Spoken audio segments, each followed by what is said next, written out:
because out of the 108 female population in Nigeria, Fatima Tahir is among the 9 female university vice chancellors in Nigeria. Thank you very much. At this juncture, I'd like to hand over to the chairman of this occasion, who I will describe as an embodiment of trust. The Secretary to the Government of Bauchi State, Mr. Ibrahim Ahmed Kashi, Chairman, sir.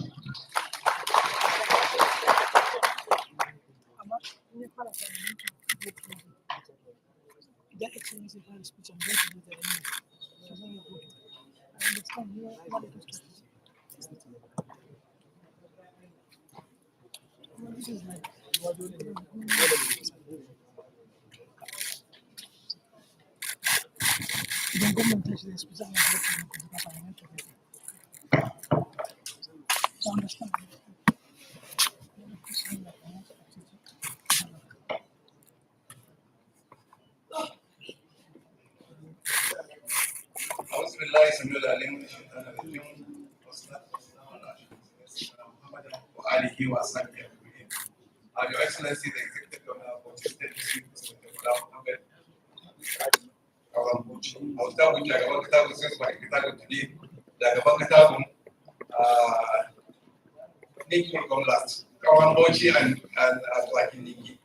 Your Excellency, the Right Honorable Speaker, Western House of Assembly, distinguished Chairman of the Party, Deputy Speaker, and other distinguished ladies and gentlemen.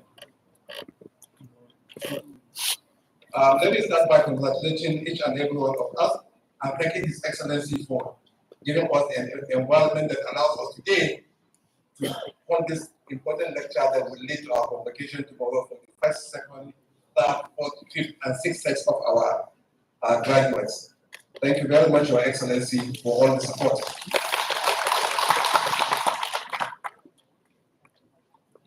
I want to thank each and every one of us for being here, and on my own part, let me start by saying what a pleasure it is for me to be here today to chair this occasion of the lecture that's going to be presented by a senior brother that has never met me. I say that because I was his junior brother's classmate, Jega, in University of Sokoto, and I remember Mahmoud Jega, that is, not Professor Jega, and I remember when we used to go and sleep in their house, and then whenever he's in town, we run back to the campus. Thank you very much, sir, and it's my pleasure, therefore, to welcome him. I will stop here because in the program I noticed that somebody is going to give his citation, so I'll hold at this point. Thank you very much, everybody, and I will now call on the person who is going to do the citation. I don't know, according to the program, it's going to be Dr. Ahmed, the new people. Thank you.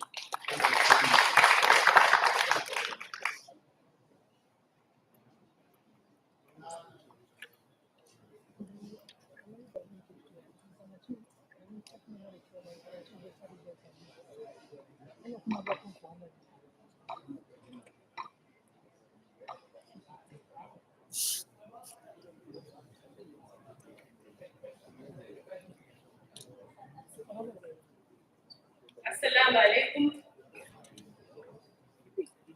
The Honorable Chancellor, sir.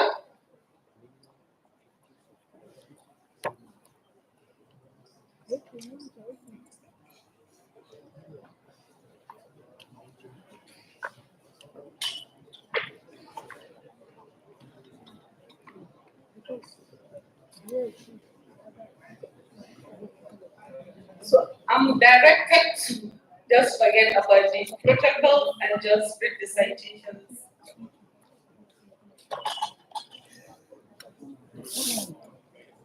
It is an honor for me to call Professor Atahir Muhammad Jega, Baba Jega as we fondly call him in the UK.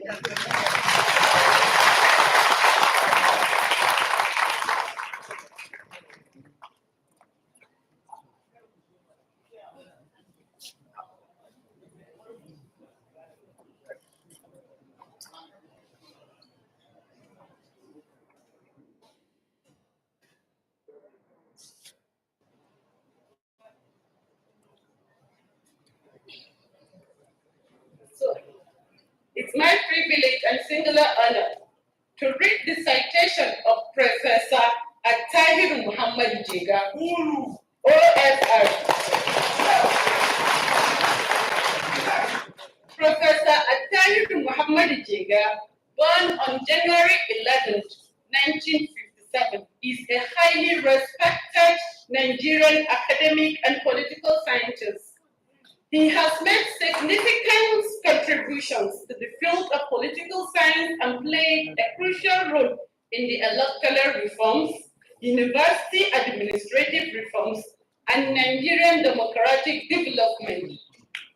Professor Attahir Jega began his educational journey at Sabongari and Town Primary Schools in Jega, Kebbi State, from 1963 to 1967.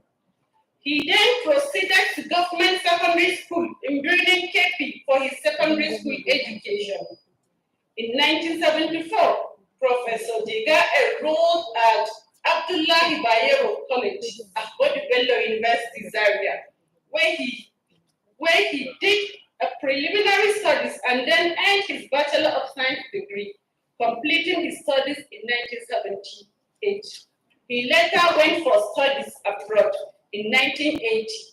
He obtained his MA and PhD in 1987 in political science, all from the Northwestern University of Evanston, Illinois, United States of America. Professor Jega's association with Bayer University, Kano, began in 1979 when he was employed as graduate assistant. He rose to become a full professor in 1997. He served as the Deputy Vice Chancellor Academic between 1995 and 1996. He subsequently became the Director of the Center for Democratic Research and Training at BUK from 2000 to 2004. In 2005, he was appointed as the Vice Chancellor of Bayer University, Kano. Throughout his career, Professor Jega held various research positions and academic appointments.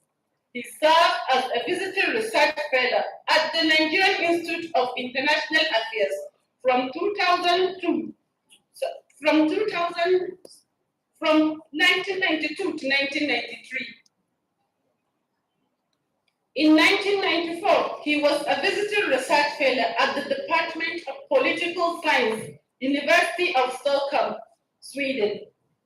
He was also a visiting fellow at the St. Vincent's College, University of Oxford, 1996.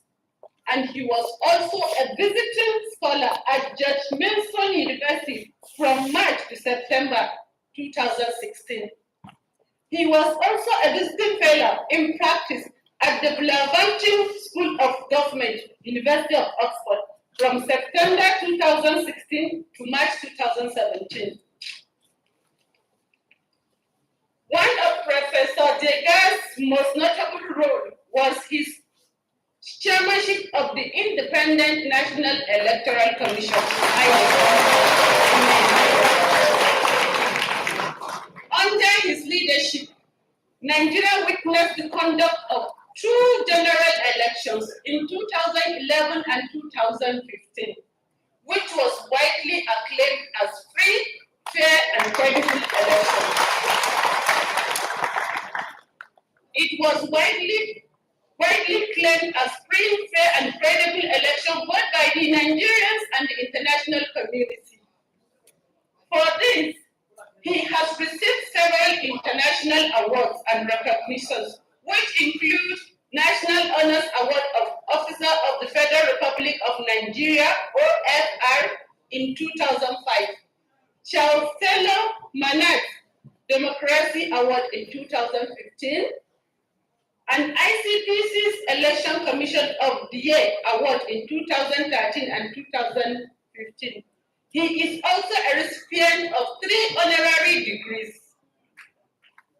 Furthermore, Professor Jega was a member of Justice Muhammad Uwais Electoral Reform Committee, which submitted its report on December 11, 2008. This committee played a vital role in recommending key reforms to enhance the integrity of the electoral process in Nigeria. Overall, Professor Attahir Muhammad Jiga is recognized for his outstanding contributions to academia, his significant role in electoral reforms, and his leadership in ensuring transparent and credible elections in Nigeria. He continues to be a respected figure in the academic and political spheres. Currently, Professor Jega is a professor in the Department of Political Science, Bayero University, Kano. He serves as a member on the Kofi Annan Electoral Integrity Initiative, a member of the Board of International Federation for Electoral Systems, and on the International Advisory Council of Afrobarometer, as well as the Nigerian Tertiary Education Fund Research and Development Standing Committee. Your Excellency, sir, distinguished personalities, invited guests, ladies and gentlemen, I hereby present Professor Attahir Muhammad Jiga as the guest lecturer of the Maiden Combined First, Second, Third, Fourth, Fifth, and Sixth Convocation of Basug State University, Ghetto.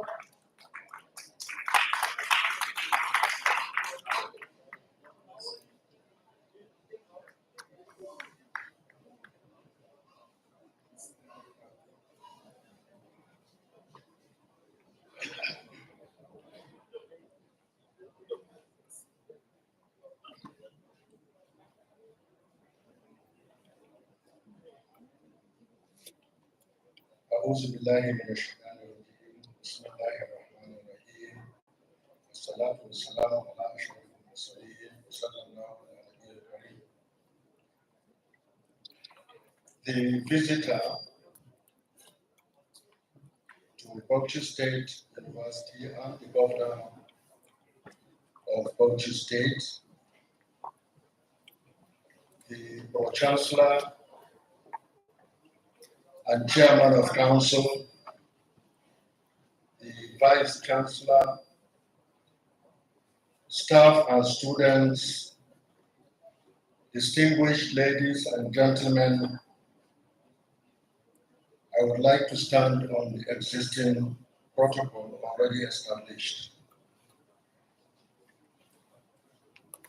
First, I would like to express my thanks and appreciation to the Vice Chancellor and indeed the community of the Bauchi State University for the invitation to present this maiden convocation lecture. I would also like to use this opportunity to congratulate the university, the graduating students, and the awardees for the ceremony, convocation ceremony that will take place tomorrow. I pray Almighty God to bless all of you and to ensure that the knowledge that you get, particularly the graduating students, will be put to good use, not just for yourselves and your families, but also for our country, Nigeria. As we all know, it is one thing to get knowledge, it is another thing to put it to good use. So our prayer always is that those who have got the knowledge and have been certified will put that knowledge to good use. Let me also use this opportunity to congratulate His Excellency the Governor of Bauchi State for what clearly is his commitment to improving and raising this university to a center of excellence. It's very commendable that a number of projects have been initiated, and certainly an environment conducive to learning and research is required for any university to progress and to develop and to become a center of excellence. I plead with you to continue with the good work, and in particular to pay attention to academic staff development and the recruitment of good quality scholars for this university. I have been asked to speak on the topic safeguarding Nigeria's future, prioritizing citizens' welfare and security amidst challenges. So I've done my best to prepare a written letter which I believe will be circulated, and which I will try, because of lack of time, to rush through.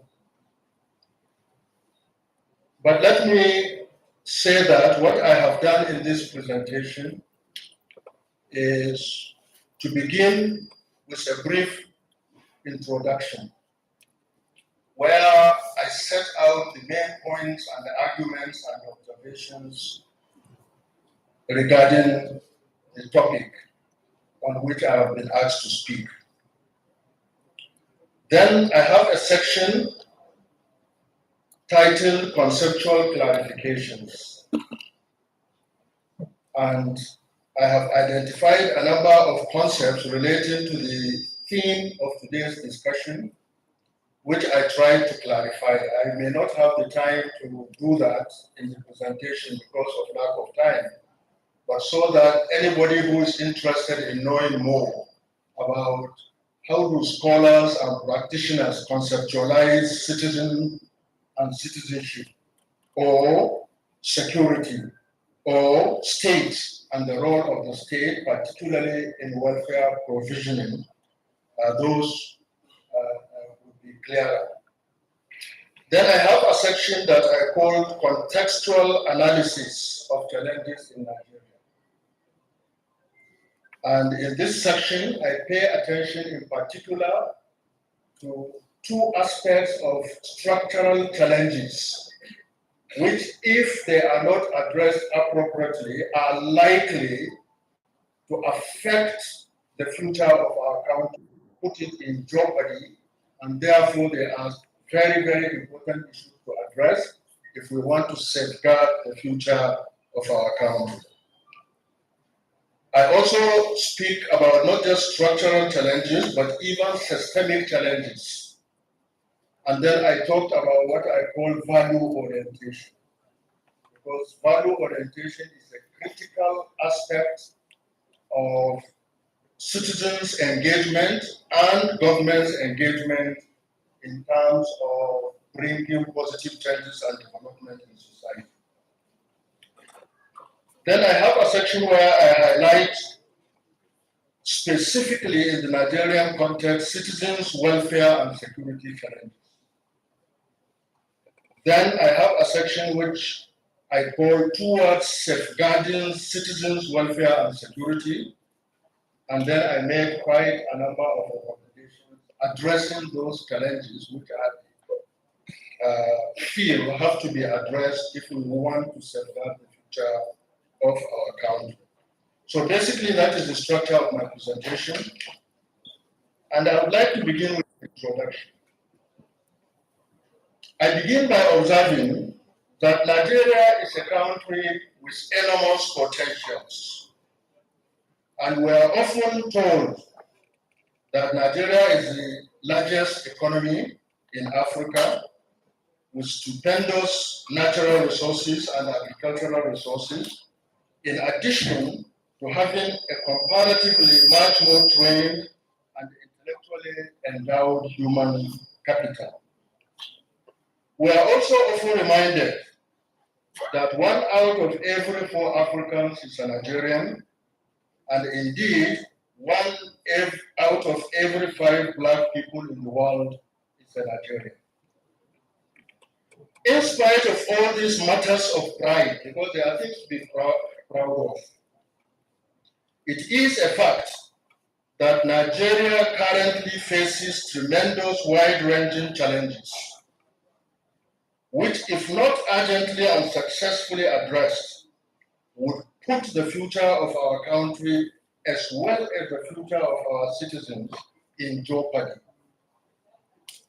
Anywhere in the continent of the world in which a country of 200 million people is allowed to be in jeopardy, the consequences would be wide-ranging and calamitous for the entire continent. Therefore, safeguarding Nigeria's future, and by extension that of Africa, requires addressing these challenges and reprioritizing the Nigerian state's policies and strategies towards addressing the fundamental needs and aspirations of citizens. And of course, one of the fundamental needs and aspirations of citizens relates to welfare provisioning and security provisioning. The profound challenges which currently afflict Nigeria can be said to be structural, systemic, and related to value orientation.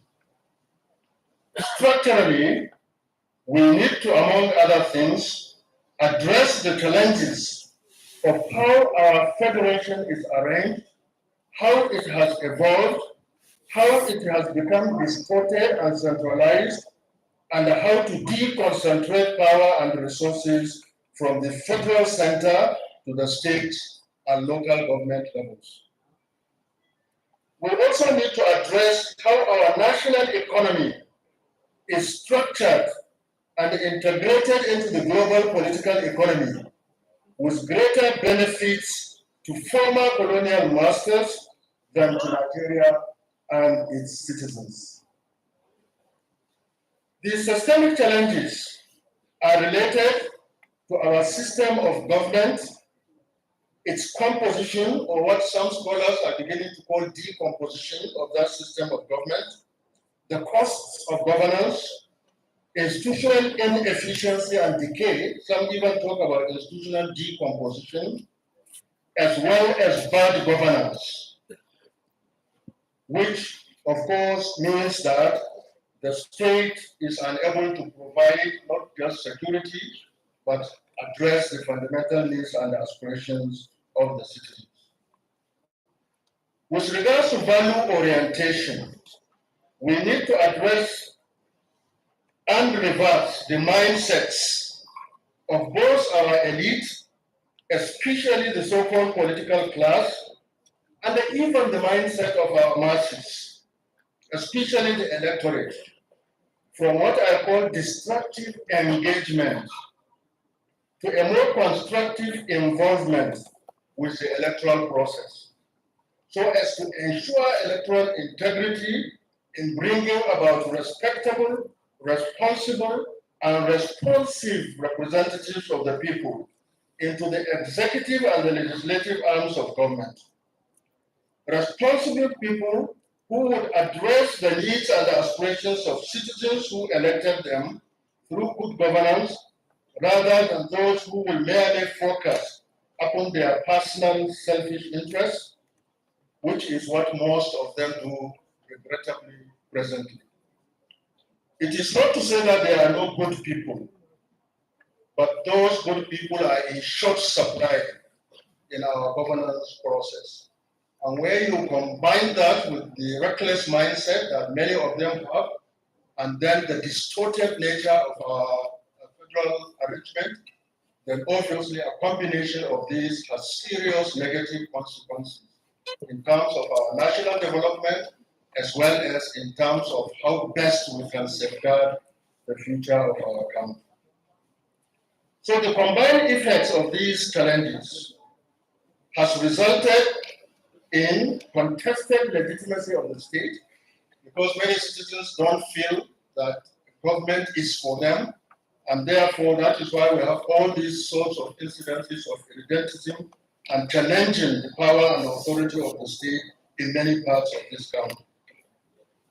They also result in bad governance, in stunted economic growth and development, in increasing inequality and poverty among citizens, and indeed in the failure of the state to provide for the welfare and security of its citizens.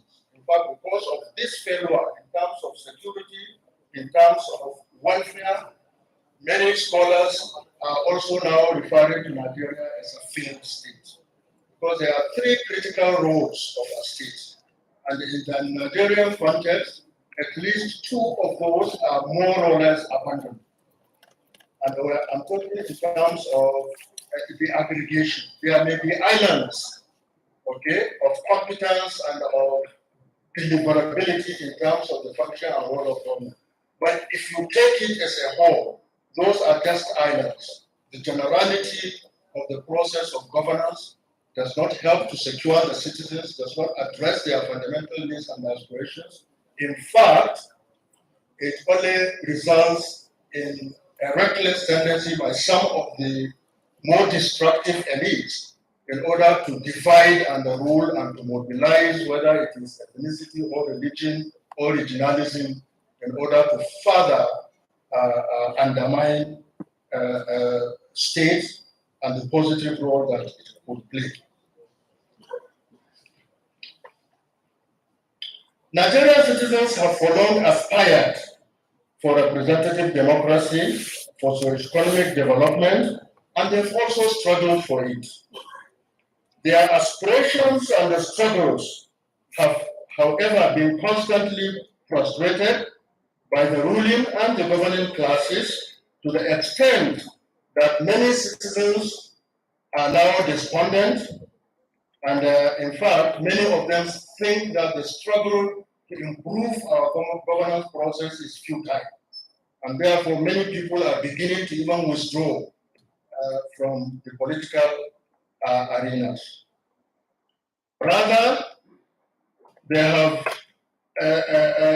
these governing classes have manipulated primordial identities to subvert the essence and content of citizenship, and have, for example, significantly elevated so-called indigenous rights and primordial sentiments over and above citizenship rights, of course, with dire negative consequences on national cohesion, stability, and socio-economic development in our country. The struggle to acquire and protect and defend citizenship rights, as I observed in another lecture in 2021, is linked to the general struggles for expansion of democratic space, for protection and defense of fundamental rights, and for the right to live in peace and security, and to earn a living in the context of good democratic governance. Unfortunately, this is becoming elusive in our country presently. So the discussions about citizens' welfare and security in contemporary Nigeria needs to center on how the state, currently under the liberal democratic framework, can discharge its responsibilities and obligations to its citizens through coherent, focused, people-oriented, redistributive policies which are targeted towards addressing their fundamental needs and aspirations. So basically, this is the main argument I have made in this paper. What follows is just further elaboration and expatiation. I will just quickly go over the issue of citizenship, because citizenship is very, very important. And there are two dimensions to citizenship. There is a narrow and a broader dimension of it. Historically, citizenship is associated with the residents of a city or someone who enjoys privileges of living in a city. And if you go back to the Greek city-states, that is the notion of citizenship. But citizenship is also qualified even in those ancient times. For example, in the Greek city-states, to be a citizen, you must own property, and the women are not considered as citizens. But in the modern context, any person that is born in a country and his parents are also in that country, or anybody who has actually been given citizenship using other criteria, is now entitled to all the rights and privileges that any member of that country should have. But the challenge of governance is associated with the extent to which it can guarantee these rights that individuals have as citizens. And if the state fails to guarantee these rights, then obviously the state is failing in one of its most fundamental roles in terms of national development and progress. And so the point I have made in this section, relying on definitions and conceptual clarifications by scholars, is to say that citizenship is something that is very important in the context of a modern nation state, and that in the Nigerian context, we seem to have ignored, even though the Constitution may have defined who is a citizen, what are the rights of a citizen, but in reality, in governance, these issues are not given the attention that they deserve. So there is exclusion, there is marginalization. Maybe some of these politically hyped, but there is an essence and basis of this in reality, which then tend to increase the perception of this. So those aspects of the reality, we must be able to address them. And nobody else can address them except through the governance process. Citizens have roles and responsibilities and obligations, but if a priori the state does not guarantee rights of citizens, then the citizens will not feel obligated to contribute not only to national development, but to also protecting and defending those rights. So with regards to security, again, there are two dimensions about security. And unfortunately, when we speak about security, most often we tend to rely on the narrower definition of security. And the narrower definition of security is associated with physical security, either security of a person with regards to his himself or herself, or with regards to his or her property. So security is conceived as government's ability to protect people from being harmed, or to protect their lives and their properties from being destroyed or in any way damaged. But it's a very, very narrow notion of what security is. Because globally now, it is recognized that there is a broader definition of security, which is